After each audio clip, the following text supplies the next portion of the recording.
All right, guys, welcome to Media Buyer School. I am very glad that you decided to join. Today is the first day of the 6-month journey that will take you to landing a high-paying freedom job as a media buyer and changing your life. So I hope you're ready to work. So I divided the program into weekly classes because from my experience, that is the absolute optimal way to learn this stuff. I don't want this to be just another course, another online course that you buy and then you just skip around the classes and you never implement anything and then you get no results. So every week you will be taking just one class and you're going to be fully diving deep into one topic and absorbing all the information you can absorb until you get to the following class in the following week. Now, here's something I want you to think about. If you do what most people do, you will never get the results you want. So always ask yourself, what would most people do in this particular situation? And then you do the opposite. The answer to that question in this particular case for taking this course is that most people would skip classes or not even take most of them. And they would only take the ones that teach you how to look for the job and how to pass the interviews and ultimately how to get the money, which is what people want, obviously. But of course, this would backfire because nobody would hire them because they have no idea what the fuck they're doing. You can't be like everyone else. You gotta be willing to do things other people are not willing to do in order to get a life that other people simply are not able to get. When I was in university, I would stay in my dorm room studying marketing and advertising on my laptop while all of my friends would go out and party. And they all thought I was crazy. They all thought I was wasting my life by spending so much time by myself on my computer, I remember. And I wasn't one of those weird kids that didn't have any friends. I had plenty of friends in uni, and they were generally always they were concerned with me. They were trying to give me advice. They were convinced that the years in university were the best years of our lives and that we had to enjoy them. Otherwise, we'd be wasting our lives. So they were always telling me, hey, you got to enjoy this. I don't know what you're doing. And the thing is, I thought the complete opposite. I knew they were wrong. But at the same time, I knew I could not convince them that they were wrong. They were too far gone. They were too convinced. They were too brainwashed. So I just kept to myself and I did what I had to do. So they partied for 3 years and they had some fun. They had okay fun, which really is mediocre fun. I mean, how much fun can you have in uni when you're broke and have no money and can't really do much? But they had some fun. But now, most of them don't have jobs. All of them pretty much hate their lives. I don't have any friends from university that actually enjoy what they're doing. They're all like, oh, I have to go to work on Monday. I hate it. I wish I could, go to Mexico and be on a beach. Now me, because I didn't party, I mean, not too much, almost nothing compared to them. And because I dedicated all that time that they spent partying and quote unquote living life, and I dedicated all that time to learning skills that were valuable. Now, I can pretty much party for the rest of my life if I want to. I can do whatever I want. All because I was willing to sacrifice and they weren't. So they had 3 years of freedom. It wasn't really freedom to me, but to them it was freedom. But they had 3 years of fun and now they have 50 years of pain. I had 3 years of sacrificing, but it wasn't really pain. I enjoyed what I was doing because I knew it was going to get me something great. So I sacrificed for 3 years, and now I get to do whatever I want for the next 50 or 60 or 70. So just keep that in mind. I think it's extremely important. I know it's cliche, but it's so true and it's so important. Always, always, always keep this in mind.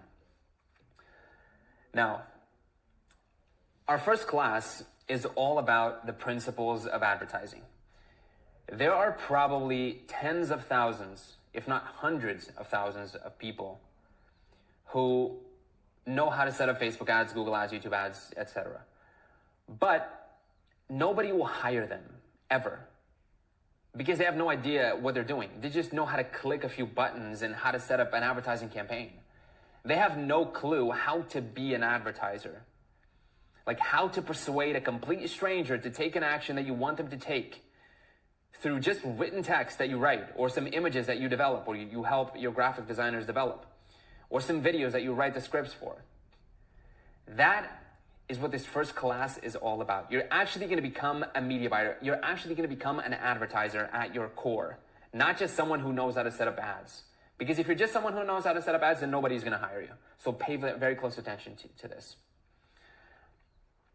Because the principles of advertising that you're going to learn in this module will set you apart from 99% of media buyers out there. So please, again, continue to pay attention.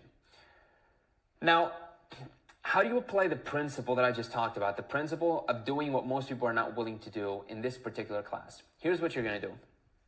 You have 1 full week to take and to fully learn this class. If you want to be in the top 1%, I want you to completely ingrain everything I go over here today into your brain. And the way you do that is by going over it multiple times. So in this first week, I want you to go over this class that you're watching now. I want you to go over it at least 3 times. I want you to take extensive notes, and I want you to almost be able to give the class yourself. Like if by next week I asked you to give a class to a group of newbies, you should be able to give it. So I just want to nail that point down. So now let's go ahead and dive into the principles of advertising. So what is advertising? Advertising is the science of getting someone to, 1, stop what they're doing and pay attention to your ad. 2, be interested enough that they will want to click to learn more. And then 3, they should be pre-framed by the ad in such a way that they are more likely to take the next step that you want them to take, which could be to buy a product, to give you their contact information, to call you, whatever it is that you want. So this is the gist. This is the most summarized version of what advertising is. Now, do you notice that I said science and not art? I said advertising is the science. And that's because advertising is not an art. It is a science. And the reason why I'm mentioning this and I'm giving this relevance is because this point is absolutely crucial. Because if you treat advertising like an art, you will never be successful at it. So why is advertising a science and not an art? Well, think of it. Like, what is an artist and what is a scientist? An artist is someone who works tirelessly on one piece of art until they have something that is absolutely perfect and that will, enchant audiences throughout the world. A scientist, on the other hand, is someone who does hundreds or thousands of experiments to get the one answer, the one thing that they're looking for. So the artist starts from the place that he knows how to make the best piece of art, and he just starts creating that one piece of art from the beginning. The scientist starts from the understanding that he has no clue how to get the result, how to get the thing that he wants to get. So he will test hundreds or even thousands of, experiments until he gets his desired result. In today's advertising world, he who tests, who experiments with the most ads wins. He who tries to build the perfect ad from the beginning loses every time.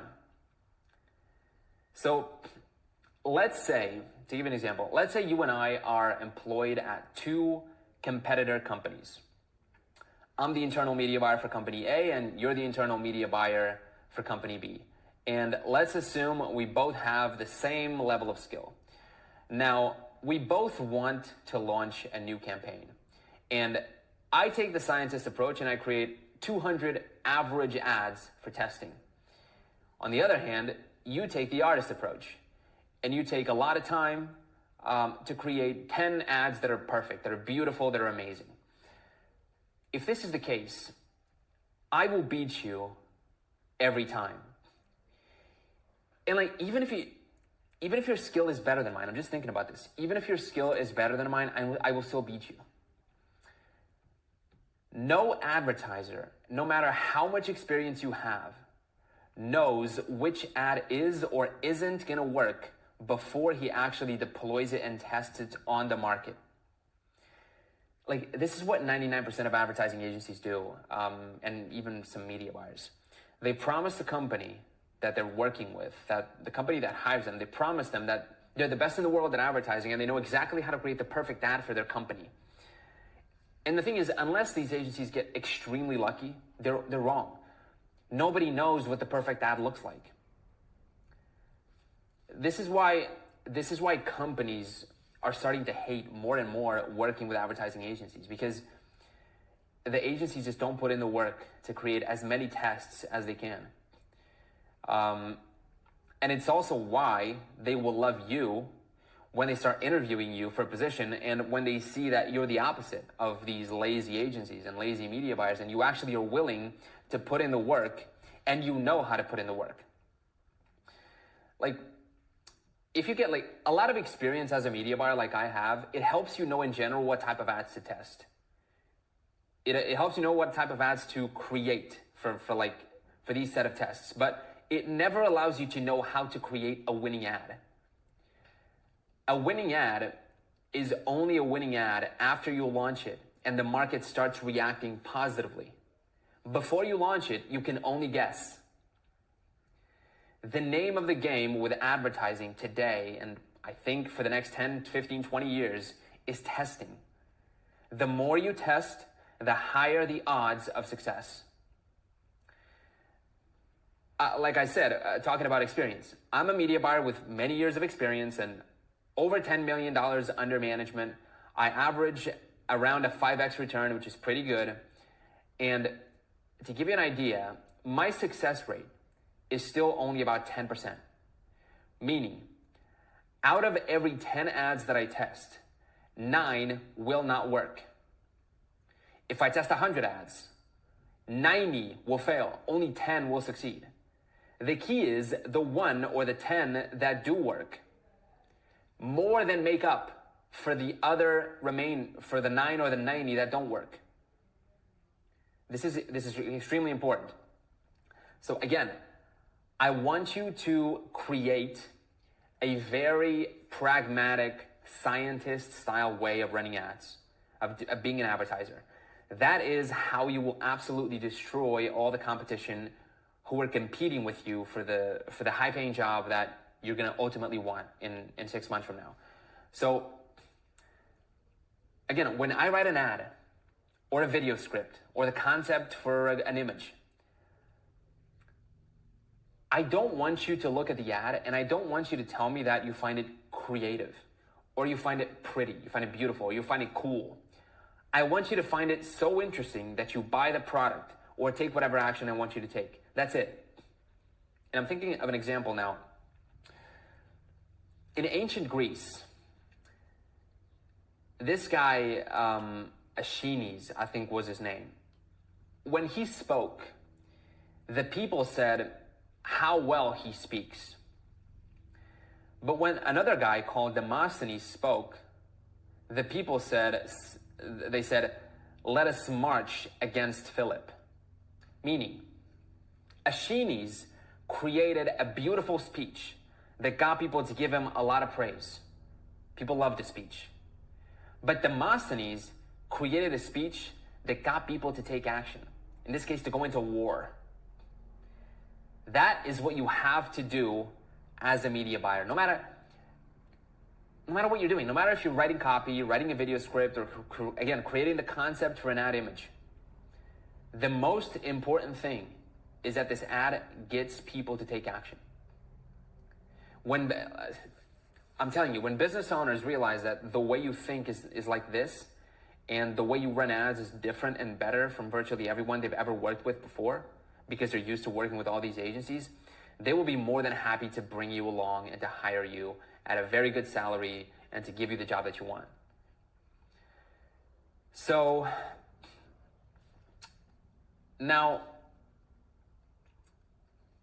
Now that you know the absolute most crucial part, and I hope you took that in and you took a lot of notes and you go back to that, 2 times. But now that you know the most crucial part, the part that will get you to be successful with advertising in general on a principle level, how do you actually start?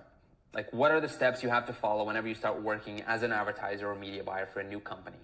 The truth is, there is a lot of work to be done before you actually start writing ads and setting up campaigns. So here are the steps that I take. Number 1, you have to study the kinds of ads that your competitors are running. This will give you the quickest information about the type of advertising that is currently working in the industry. You'll basically get an overview of what the product is and who the customer avatar is. And then you will go more in depth on these 2 things in the following steps. Now, keep in mind that the goal with looking at competitor ads is not to copy, but to draw inspiration from them.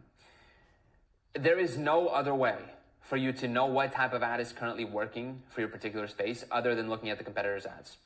And if the competitor has been running a particular ad for 6 months, it means the ad is working. Your job then is to emulate the principles you see on that ad whenever you go and create your own ads. And by the way, don't worry, I'll tell you exactly how to find competitor ads and how to see how much time they've been running and all that in the coming classes. This is just to give you an overview of what the principles are. Then the next thing is to study the product or the service that you're going to advertise. And remember, the more you know about the product or the service, the more likely you are to come up with a good set of ads for testing. And keep in mind that almost nobody does this. Like, agencies and media buyers just skip straight to setting up ads based on very little information. And then they wonder why they get fired. This is called doing the homework. You're never going to want to do it, just like in school. I've always found it pretty tedious myself, but there is no substitute for it. It must be done if you want to be good. And this is going to involve watching as many relevant videos as you can about the product. It's going to involve you going through the entire website, every page on the website, and your competitors' websites and your competitors' products. Like every video, every website, every page, every article you can find, you're going to go through it. And you're going to take notes, and you're going to learn as much as you can about the product. And then you're also going to study the industry itself in general. And you want to understand how is it that your employer is positioned within it. Is he one of the top dogs? Is he one of the bottom? One of the ones on the bottom? Is he respected? Is he admired? How is the company that you're working for, how is it positioned within the industry? And ultimately, you want to answer 3 questions. 1 is, what is the problem this product or service solves? 2 is, who does it solve this problem for? And then 3 is, what is the USP? Unique selling proposition, meaning what is unique about this product? What is different from everyone else about this particular product or service? And then number 3 is, you want to research and study your customer avatar. You want to develop your ideal customer avatar. And this just means who is your ideal customer? And you want to go into a lot of detail on here. And this is why I decided to include this, so that you can get an idea of the kind of questions you have to ask in order to build this avatar. This is a very good representation of what you should do. So first of all, you should give it a name. You should give him or her a name. You should try to look for a picture online of someone that could represent this person. And then you should just go over everything that is on here. So what does this person do for work? How do they spend their week? What do they do outside of work? Where do they get their news? How much money do they make? How do they feel about their job? What are their concerns in life? What aspects of their life or personality affect how you market your product to them? Tell us about their history. What happened in the past that led them to this point? How do they feel about what happened in the past? Perhaps a former job, an experience they had, or a trip they took. What are they currently interested in because of this event? What is their family and relationship status? Are they married, divorced, single? Do they have children? How many? Does anything about their relationships have a bearing on how they might use your product or fit it into their week? Does your product address any of their concerns that relate to their family? What is it about your product that matters to this person? How does it solve a need, ease a pain, or make them feel good? How does it better their life? What sorts of thoughts should go through this person's head right before they decide to purchase your product? What is the final straw that makes them pull the trigger? And then, in addition, obviously you also have the questions of where do they live, how old are they, etc. And you have demographic information, which is very important, which is gender, age range, income range, and geographic location. Make sure you note these down. And then there's also a few more key questions that you can ask if you want to go further deep into detail. So, for example, what is their current situation in regards to the particular problem around your product? And why is their current situation painful? Because if it's not painful and they don't need to solve it, then they don't want your product, which means they're not a good avatar. Why is their desired situation better than their current situation? How would they describe their desired situation? How would they describe the pleasure of being at their desired situation? How would others describe their desired situation? What is blocking them from achieving this desired situation on their own? How would they describe the thing that's blocking them? How would they describe the pain and frustration this block causes? What lies are they believing? Why are they believing these lies? What things are they interested in that other people are not interested in? What interests are truly unique to them? Now, let's take a look at an example. Because I think I'm pretty sure it's easier for you to grasp all the concepts by looking at an example. So, for our example, I've picked this company called Chef V. It's a company that I've seen a bunch of ads from them. I've studied their ads quite a bit because they get millions of views on their ads. Their ads clearly work extremely well. Even though this is not exactly a product that I would personally use myself, it's an extremely good example for us to analyze. So it's a green drinks and cleanses shop. So the first action step that we need to take here is we need to study competitor ads. Remember, step 1, 2, and 3 of the previous slides. Step 1 is study competitor ads. And I would usually study, I'd find 20 to 30 competitors, and I'd study their ads. But for the sake of time and, efficiency here, I've gathered just the 3 top competitors because I found some ads that are enough to give you an overview of what this process looks like. So let's get right into it.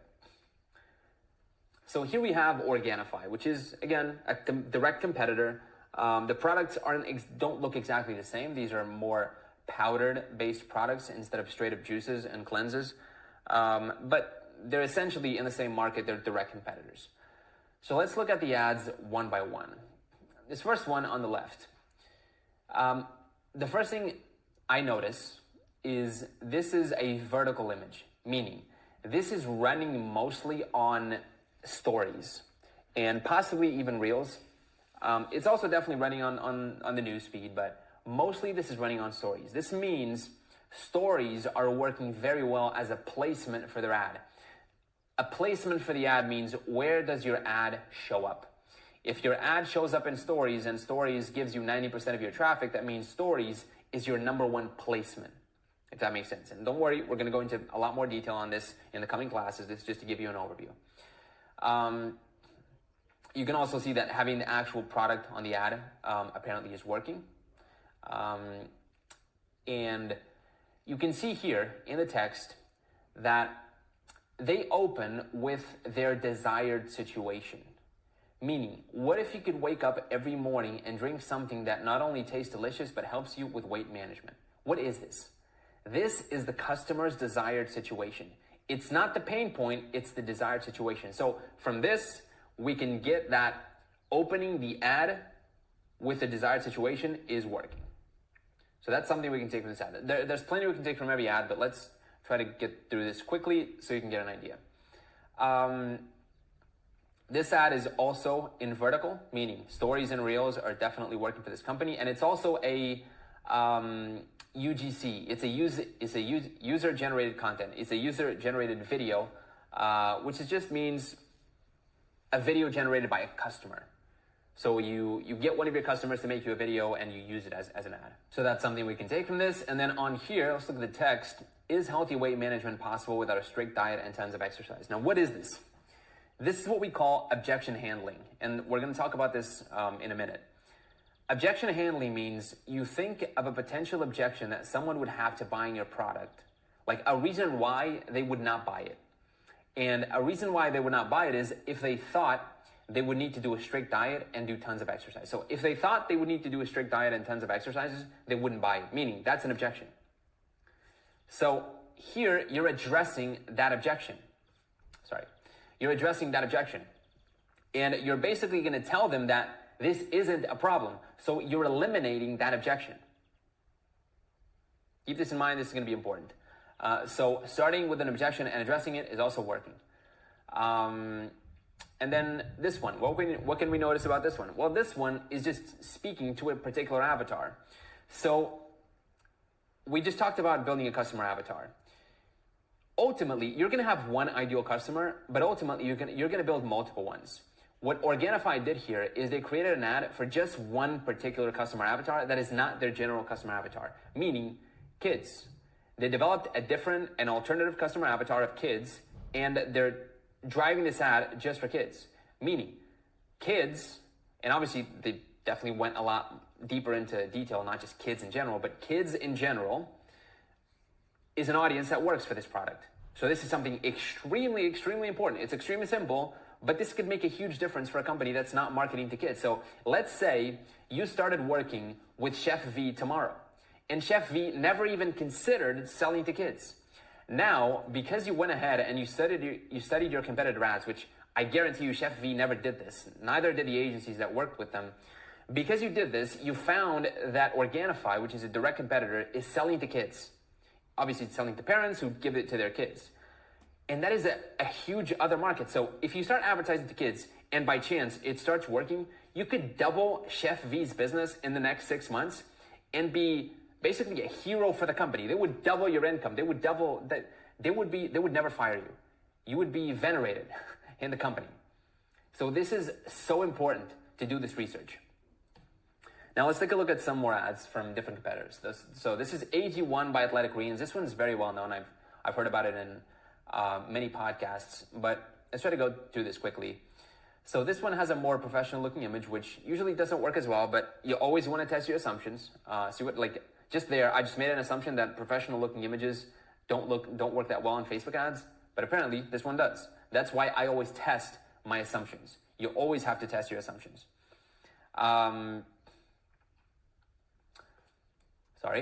So let's look at the text. Ready to start a healthier routine, blah, blah, blah, blah. Now, AG1 here is just going straight for the offer.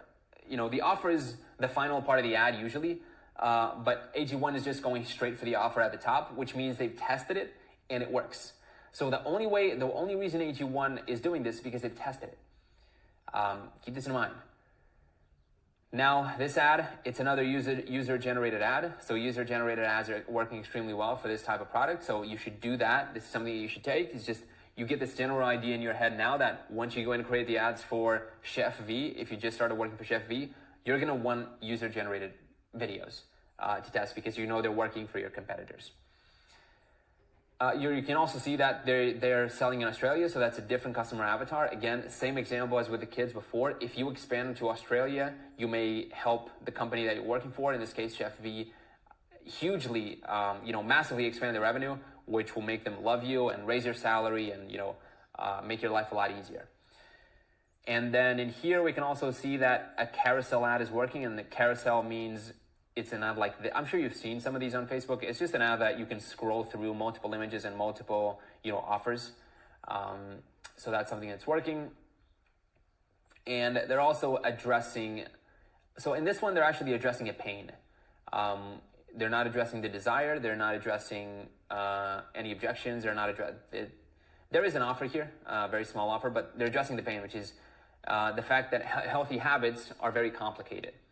And they're basically telling you they don't have to be.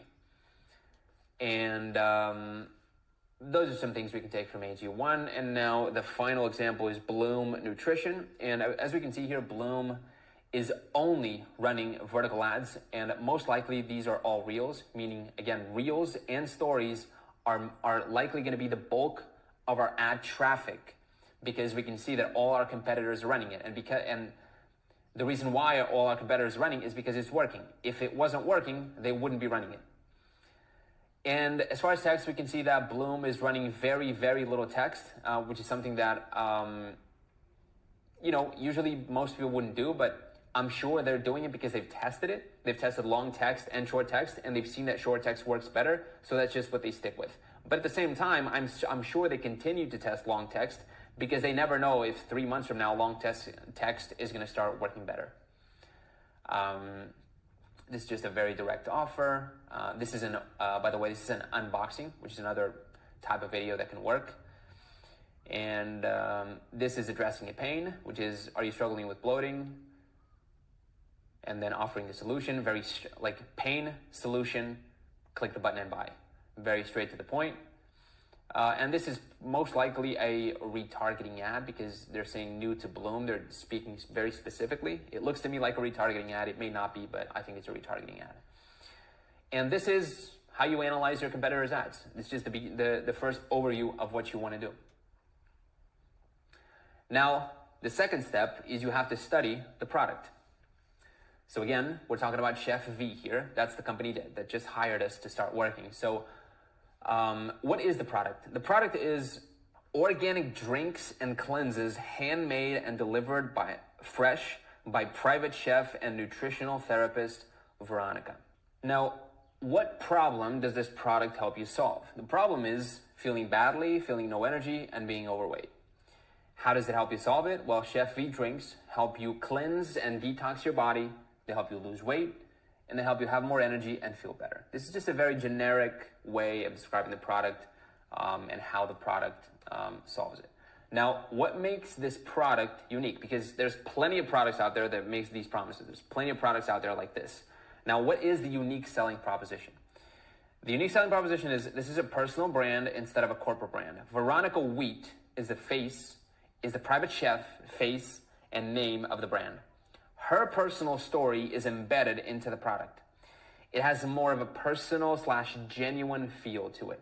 So it makes the customer feel like he or she is buying from Veronica, from the chef Veronica, and not just the corporate company Chef V. That's what the unique selling proposition is. Now, who is the customer avatar? Let's talk about her. Let's meet Kate. Kate is our customer avatar. Kate is a 37-year-old mom of 2 who is a marketing executive. She lives in the suburbs of a big metro city with her husband and 2 children. She makes $90,000 a year and drives 30 minutes to work every day. She has a very busy schedule, so she can only go to the gym once or twice a week, sometimes 0. She tries to eat healthy, but often doesn't have time to do so because of her kids and work. She likes to go out hiking on the weekend, and she's also into cooking. In fact, she recently started taking cooking classes. She wants to be as healthy as she can so she can see her children grow up and be a grandma, but she's a bit overweight and doesn't feel very energetic. She's been trying to fix this for a few years, but hasn't been able to yet. One of her biggest fears is not seeing her kids grow up, but life keeps getting in the way whenever she tries to get healthier. She knows she needs to fix this ASAP.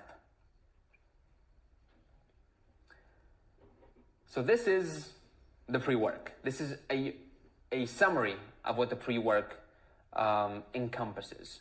Now, once all this pre-work is done, it will be time to actually start working on the ads.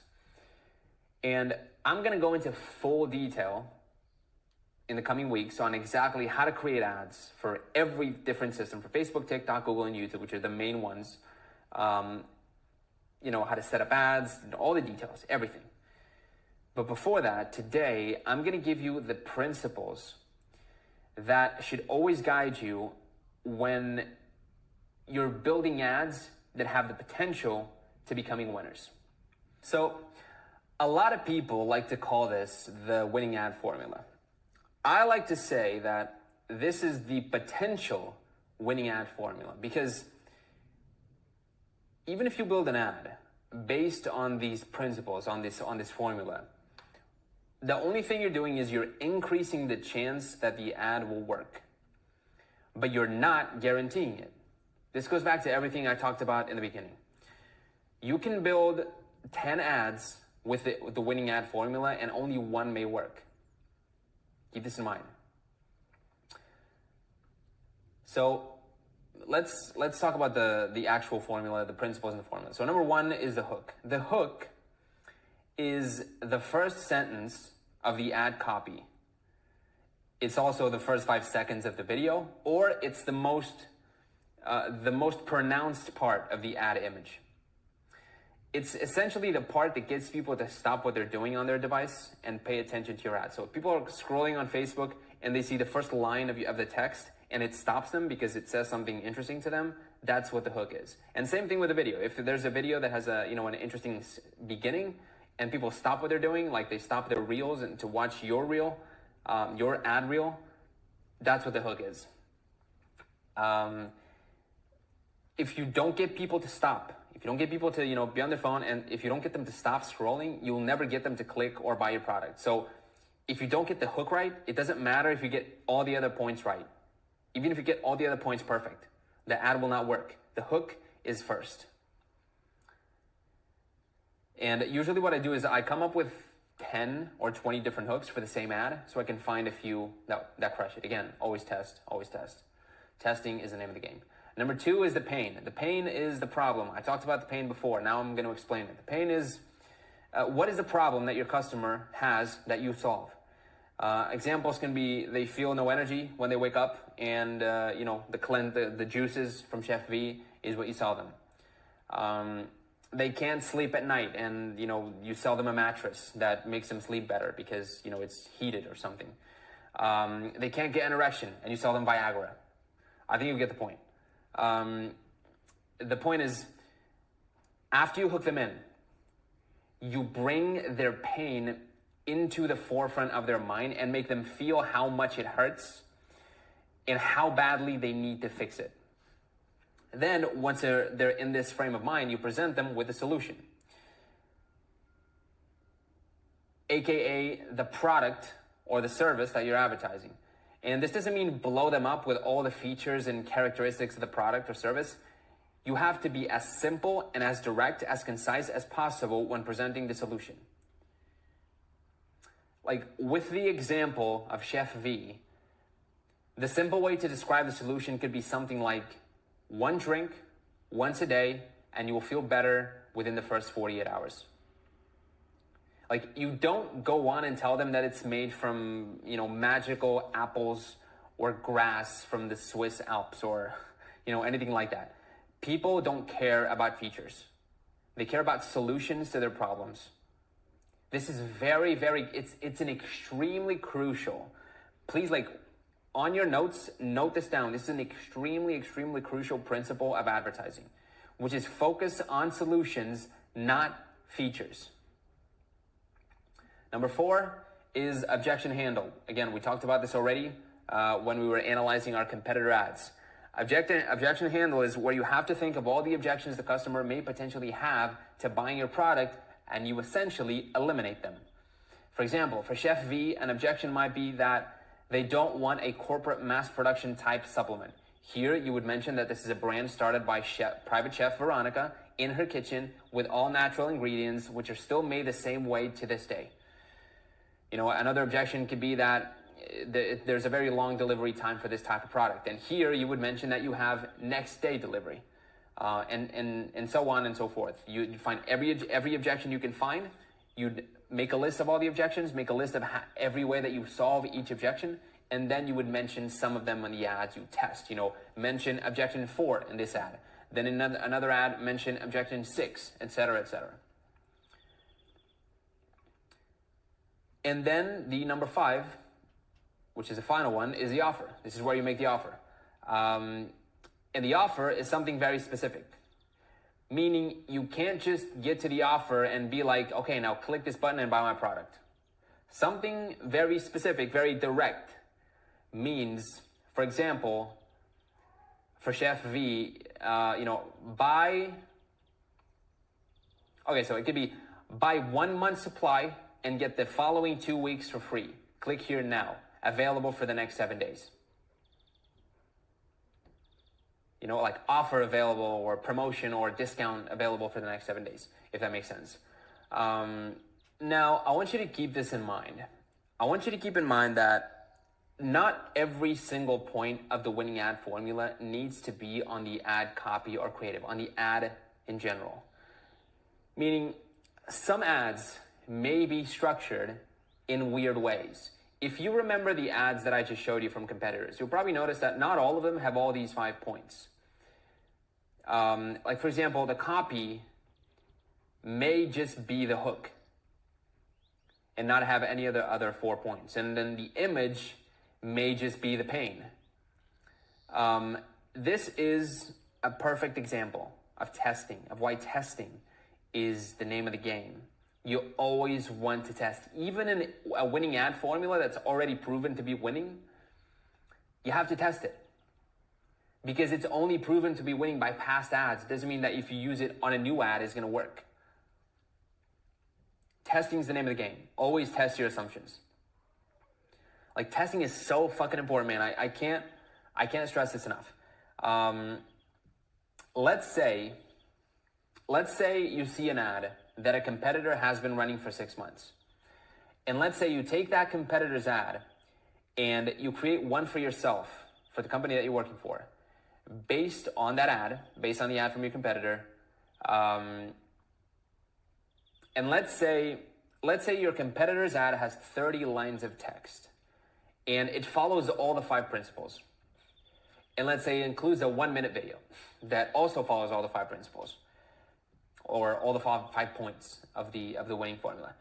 What you're going to do is you're going to create a bunch of different ads from this original ad. One ad just has 1 or 2 lines of text instead of 30. Another has 15. Another has 40. Another is almost a goddamn book because it's so long. Another one just has the hook. Another one just has the pain. Another one just has the solution. Another one just has the offer.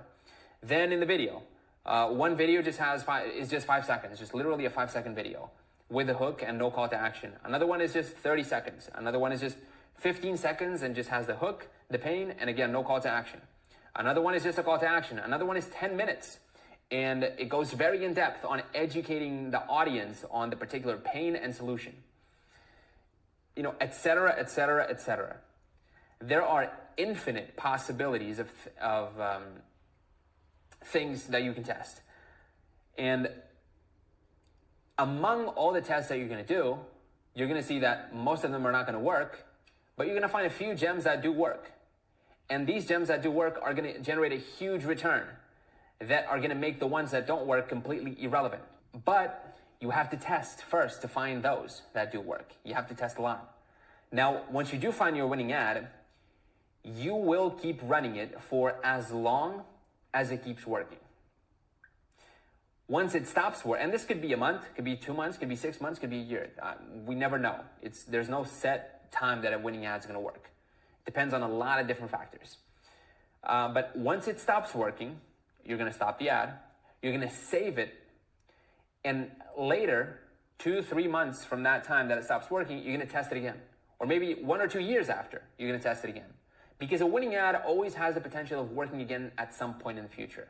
And this is extremely important because sometimes you're running through a time where the market's tough and it's hard to find winning ads, and you go back a year and you get your best ad from a year ago that eventually stopped working, and you test it again today, and it magically works beautifully, even better than it worked a year ago. So always save your winning ads for testing later after they stop working. And usually, because you're going to be testing so many different ads, you're always going to have a good supply of winners, of winning ads to run at any given time. And that is the gist of how you create a successful advertising career, is always having a good supply of winning ads no matter what. So always, always, always test. Now, let's get into the key takeaways from everything that we've learned today. Key takeaway number one, if you want to be successful at getting a high-paying media buying job, you have to be willing to do what most people are not willing to do. You got to put in the work that most people are too lazy to put in. Never forget this. Key takeaway number two, advertising is a science. It is not an art. Treat it as such.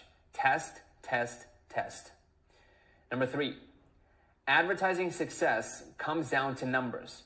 The more ads you test, the higher the odds of success. Number four, always do the pre-work before setting up any ads. Number one, study the kind of ads the competitors are running. Number two, study the product or service you are going to advertise. What is the problem the product or service solves? Who does it solve it for? And what is the unique selling proposition? Number three, research and study your customer avatar. And then key takeaway number five is always remember the winning ad formula: hook, pain, solution, objection handle, and offer.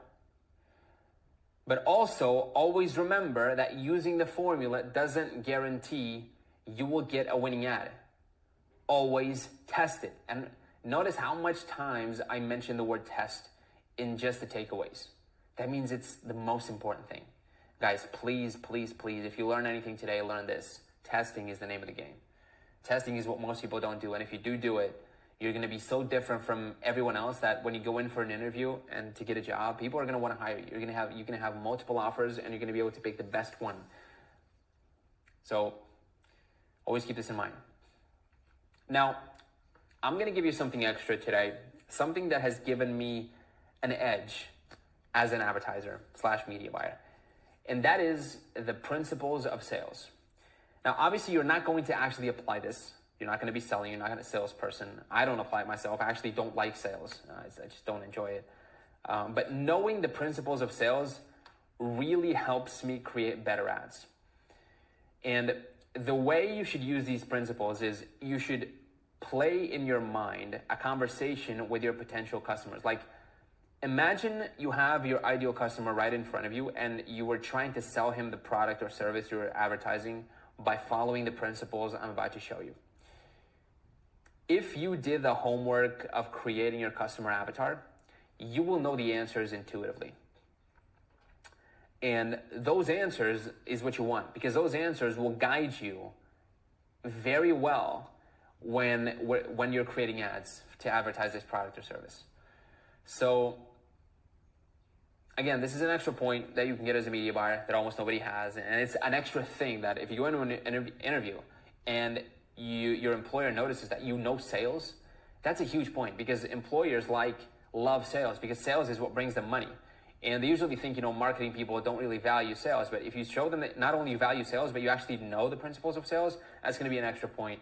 And it's going to be just an increasing in the odds that they will make you an offer to hire you.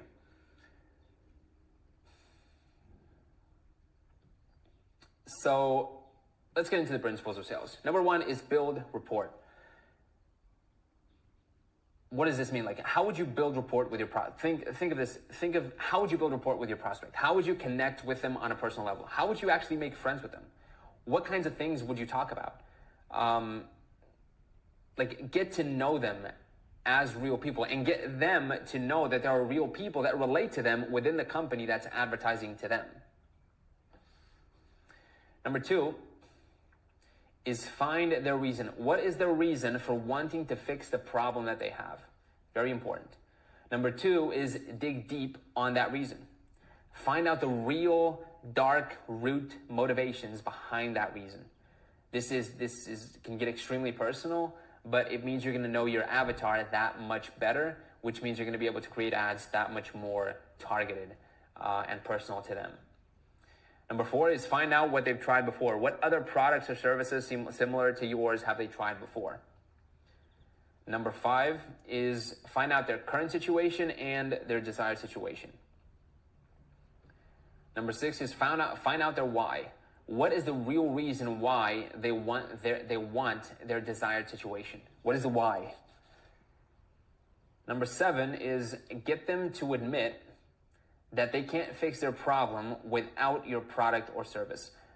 And this is crucial because if they think they can fix the problem just as quickly, just as efficiently, without spending by themselves, without spending any money on your product or service, they're always going to do that. They're never going to buy your product. So it's extremely important that they admit, let's say you're imagining you're talking to them, they should be able to admit, you should get them to the point where they admit in your mind that they can't fix it without you. That's when, they're almost certainly going to buy. Number 8 is you want to get them to commit to fix the problem right now. And then once they're in the mindset of fixing the problem right now, you make the offer. And these are the principles of sales. Obviously, again, you're not going to implement this from a practical standpoint on a sales call or on a sales meeting.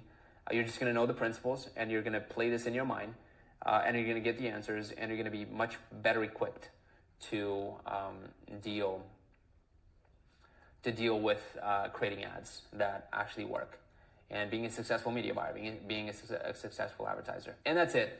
Now, what I would say is go back and watch this entire class again, and then again a third time, and always be taking notes, always be editing your notes, always be adding to your notes, and make sure you learn this before next week's class. Make sure you get to next week's class and you know this so well that you could give a class on it yourself. Yeah.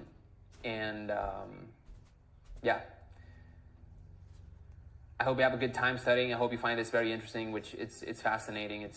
It's amazing once you learn it. And I'll see you next week.